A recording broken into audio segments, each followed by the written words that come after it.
Bugün biz bu memlekette iman adına bir şeyleri yaşıyorsak, bizden önce bu topraklarda iman tohumu eken ve ecrini, mükafatını Allah'tan bekleyen o güzel insanların emeklerinin neticesidir.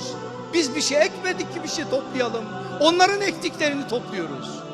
Onlar ektiler. Ektiler, ecirlerini ve mükafatlarını da Allah'tan beklediler. Hapishanedeyken bile durmadılar. Sigara kağıtlarının içlerine notlar yazıp dışarılara gönderdiler.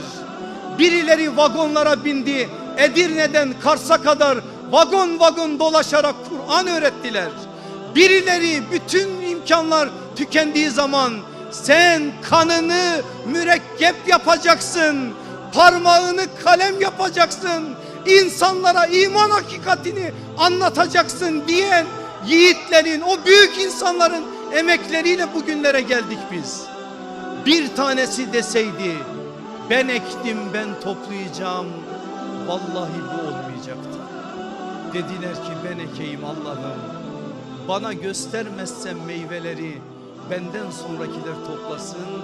Öyle yürüdüler Rablerine, biz onların meyvelerini topluyoruz şu anda. Netice hesabı yok bizde. Netice Allah'ındır. Biz zaferden sorumlu değiliz, seferden sorumluyuz. Sefere çıktığımız oranda Allah'a hesabımızı vereceğiz.